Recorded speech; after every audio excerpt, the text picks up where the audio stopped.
It's nighttime in my city.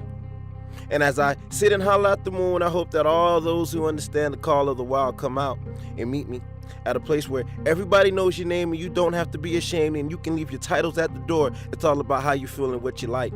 I'm talking about the nighttime people, the warm-off people, the I wake up and I outwork the sun kind of people, I put the moon to bed kind of people. I'm talking about the creepy callers that come out at night just to get a drink and a pint. I'm talking about those kind of people.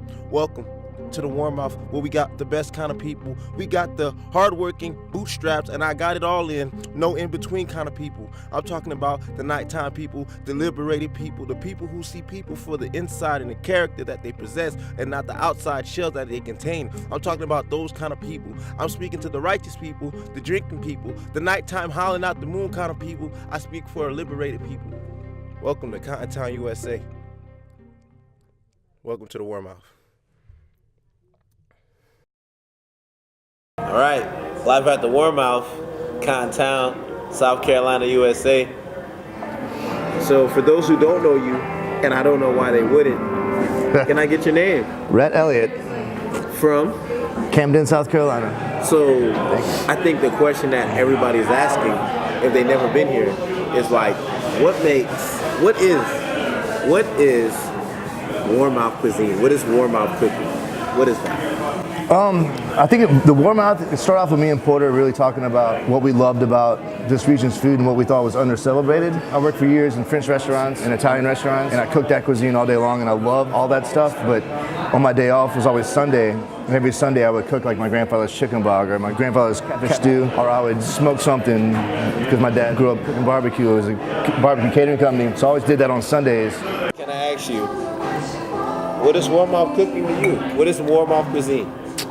So, setting out on for a career of cooking because I love cooking. It meant cooking a lot of other people's cuisines that people weren't familiar with, and they were willing to spend money and go out and try something, you know, that their wife couldn't do or their mother couldn't do or whatever, you know. To take somebody out somewhere fancy was to cook something else. I feel like it's come full circle, and that the ones of us that were at it at a young age grew up cooking everyone else's cuisine. I made the decision, instead of cooking that one day a week, I'm gonna cook it 6 days a week. I might cook something French or Italian on Sunday. I felt like I was the opposite of what I should be doing. So me and Porter talked about this place for a long time. It was always, well, what isn't celebrated about where we're from and where we cook? And South Carolina cuisine, in our opinion, was always, and rightly so, because it's beautiful cuisine, but it was always coastal cuisine. It was always shrimp and grits. It was always all these other things. And I didn't have shrimp and grits until I was 19 years old. In the Midlands cuisine is night and day from the Low Country cuisine. So we're from around this way, and that's the way we cook. So like our parents, you know, we're trying to pay tribute to our mothers and grandmothers, and in my family and in Rhett's family both, like the men in the family, they crushed it. We felt like there was this big PD Midlands area. We thought that no one really cared about chicken bog. No one really cared about catfish stew. No one. Besides, like you go out in the country and find it everywhere. But no one ever had like I don't want to call it a serious restaurant, but no one really highlighted it and really went after it. Right. It's a lot of people cooked it, but they grew up cooking it. Yeah. But no one had ever really chose it.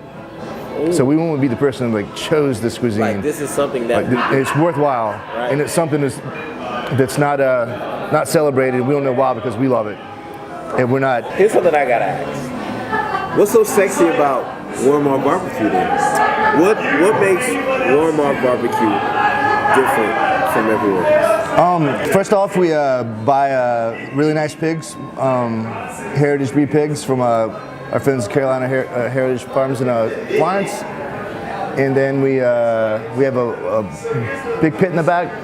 It's all wood, all oak, pecan, a little bit of hickory, and we do whole pig, and we do it the exact same way as you would as, you know, back when my dad used to build holes, like dig holes in the backyard. So basically we do it the exact same way.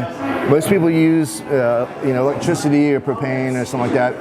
And there's a good bit of guys that do it the old way, but this is just the way that we learned the first time, and every time we do it, it's not that way. We feel like it's cheating, so we don't do that.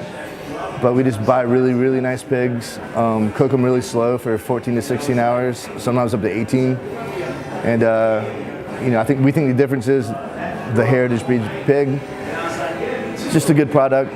These guys do a great job raising pigs, and I don't actually cook pigs anymore. Porter and our friend Jason Fant cook the pigs, and they do an amazing job. So those guys take their time and do it right, and they walk back up with a giant pig and just drop it off in the kitchen, and we get to go from that. So we're pretty lucky. Thank you. Yeah, thank you, man. Thank you for letting me hear your story and telling your story. Absolutely, man. Live at the Anytime. Warm Mouth. Thank you.